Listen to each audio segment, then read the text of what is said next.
I've been getting some rather odd complaints on my Galaxy A55 videos about the device the last few days. Everything from, the bezels make me nauseous, the screen, the colors make me depressed. I mean, some really over-the-top stuff for some of the features, and I love it. That, to me, is the sign that this phone is a good phone because the haters are running out of gas. The A53, even the A54 a little bit, they had plenty of ammunition of things that they could point to. Oh, it doesn't do this. Oh, it doesn't do that. But with the A55, between the build quality, the upgraded Exynos 1480, the 8 gigs of RAM, it's getting harder to complain about this phone. And then you throw the price point on top. It was $450 to start. Amazon right now, link in the description, does help the channel, $360. And for $360, this becomes one of the best deals in smartphones right now. And when you use it and you go through it and you just read the comments of people who are saying, hey, I just came from an iPhone, I just came from an S23, I didn't want to spend that kind of money anymore, so I got myself an A55, you're going to see a lot of happy people that saved a lot of money that are getting a lot of use out of this device for $350, $360. And when all the haters have left to come at you to not get this device is, the bezels. I love when they go to the bezels. Whenever they go to the bezels, I know it's over. Okay, I know we got a winner. We got a decent device when they start pulling out the bezels. Now look, I am on record as somebody who has jumped up and down about Samsung going to these more natural displays. I like the vibrant displays. I didn't live through the late 80s and early 90s with passive matrix dull displays to get to this point now where we have all this technology where we could have these vibrant saturated colors to go back to these dull colors. Okay? I didn't do that. I didn't get to a dinosaur age to go backwards. But that being said, if you're somebody who likes a more natural display, it's a crisp display, 1080p. It's a great OLED, 120 hertz refresh rate. Your content, your videos, everything looks amazing on it. Contrast is phenomenal. So if you're talking about, it's a preference thing, what the saturation level you like on your devices, but there's no drop off in quality. It is absolutely a gorgeous Samsung panel, and movies and stuff like that, YouTube videos, everything, gaming looks phenomenal on it. So there's no drop off there.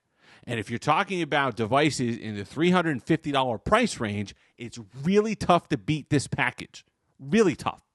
You got the Pixel 8a coming in at $500. You got those overseas offerings that you're kind of a big question mark coming in at around the same price.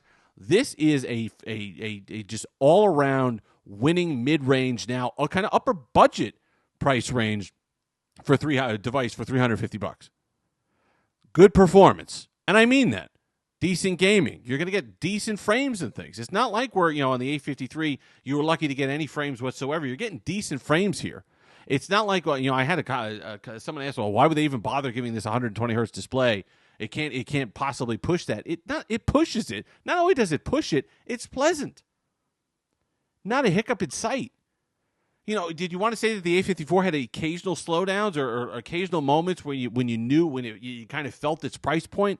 When you kind of felt that the 1380 was the hamster wheel was going a little bit? Yeah, sure. It was nothing like the 1280 and the A53 that would pause every 3 seconds. Heaven forbid you had the audacity to get 2 notifications at once and the notification shade, it would just freeze up in the next week. 1380 and the A54 was nothing like that. Night and day. Huge departure. The A55 is another huge step in the right direction. And it's not unreasonable to think that Samsung's able to do this in this category. I use the Dimensity 8020 in some phones in this price range. I've used even the 6100 Plus that they're running in the A15. There's a lot of good performance to be had at this price point and even lower.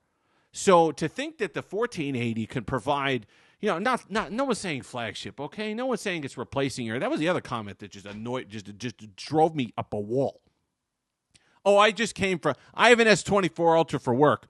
Or I have an S23 Ultra for work, and now I use this or whatever. I got this as a backup phone, and it doesn't do this, and it doesn't do that, and it doesn't perform the same way, and it's slow. Are you kidding me? That's a device that released at $1,000 more than this one. And you're going to sit there and compare it? That's why when people come into the comment section, this reviewer said this, and this reviewer, leave it at the door. I don't care. I don't know why that so many reviewers and journalists and all the rest of it were unable to. Yes, I understand that we use a lot of devices. Yes, I understand that we use flagships, and maybe there are times when we get spoiled by things that flagships can do. But you're telling me as a human being you can't step away from that and say, "Let me. What am I saving here?" That's a different conversation. For $350, this is a home run. There's not even it disappoints me greatly that Samsung didn't release this in the United States just to protect the sales of that stupid S23 FE. And I like that thing. If you can get it for $450, I like the S23 FE. The problem is the price is artificially held up to protect sales of the A35, which I don't like. I'm sorry. I don't usually speak on devices I don't have that I didn't review. I'm sure it's fine. I'm going to concede. I will concede right now that the A35 is a good phone. Okay? I don't like the processor it's running. I mean, I liked it last year, but I don't like it at this price point now. I don't like it at $400. Okay? I don't like you getting a 1380 for $400. Okay? When you could spend $50 more technically, but now less, and get a 1480, which is significantly better.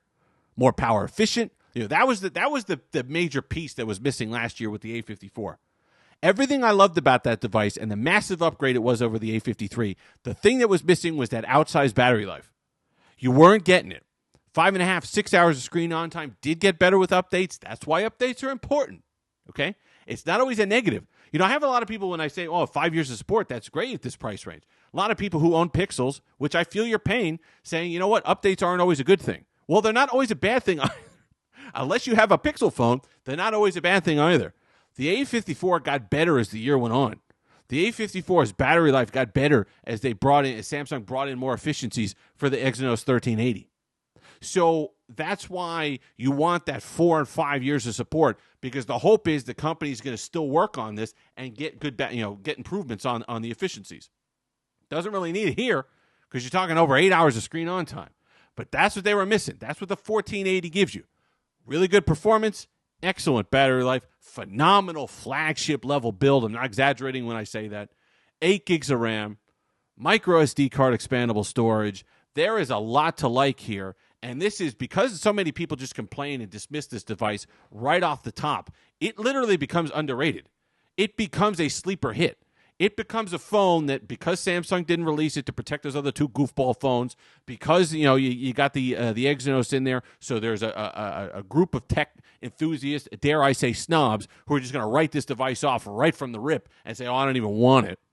For the people who know, for the people who have an open mind, for the people smart enough to figure out what's going on here, and you have T-Mobile or you have an activated Verizon SIM, don't quote me on that.